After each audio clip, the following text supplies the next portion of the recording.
اللہم صلی علی محمد وعلی آلہ وبارک وسلم۔ لاکھوں کروڑوں درود و سلام امام الانبیاء شافع محشر محمد مصطفیٰ احمد مجتبیٰ صلی اللہ علیہ وسلم اور ان کی آل طیبین طاہرین پر۔ تو میرے بھائیوں اور میری بہنوں، ایک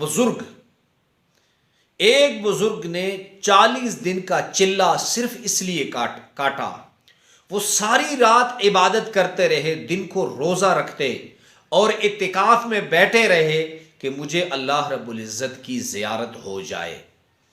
40 دن کا چلہ کاٹنے کے بعد، دن کو روزہ اور رات کو ساری رات جاگنے کے بعد، عبادت کرنے کے بعد، اس بزرگ کو غیب سے آواز آئی کہ آپ ایسے کریں کہ تانبے کے فلانی مارکیٹ میں فلانی دکان پہ چلے جائیں۔ تو وہ بزرگ تانبے کی مارکیٹ کی اسی دکان پہ گئے۔ اسی دکان کی طرف جانے سے پہلے اس بزرگ نے دیکھا کہ ایک بوڑھی عورت اپنے ساتھ ایک دیگچی لے کر آئی ہے اور وہ ہر دکاندار کے سامنے اس دیگچی کو پیش کر رہی ہے کہ یہ مجھ سے خرید لیں۔ ہر دکاندار اس دیگچی کو تولتا اور اس کے بعد کہتا کہ اماں جی، اس دیگچی کی قیمت 4 ریال سے زیادہ نہیں ہے۔ جب وہ عورت اس دکان پہ پہنچی جس دکان کا اس بزرگ کو بتایا ہوا تھا، وہ بزرگ بھی وہاں پہنچا تو اس عورت نے اس دکان کو وہ دیگچی دکھائی تو اس دکاندار نے کہا کہ اماں جی، یہ دیگچی 4 ریال کی نہیں بلکہ یہ 25 ریال کی ہے۔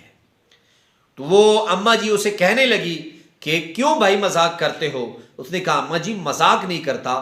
تو اماں نے کہا ٹھیک ہے دے دو۔ تو اس نے 25 ریال وہ پیسے اس کو دے دی۔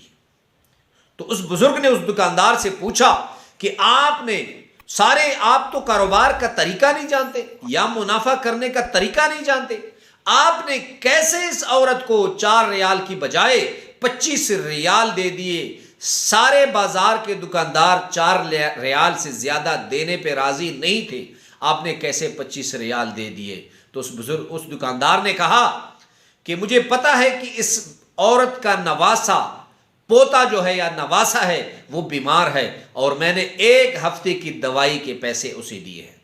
تو وہ بزرگ وہاں سے جانے لگا تو غیب سے آواز آئی کہ بھائی میری زیارت کرنی ہے، مجھ سے ملاقات کرنی ہے۔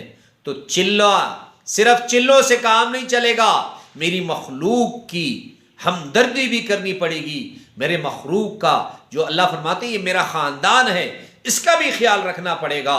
تو رمضان المبارک میں سب سے افضل عمل، برکت والا عمل یہ ہے کہ آپ رمضان میں صدقہ کیا کریں۔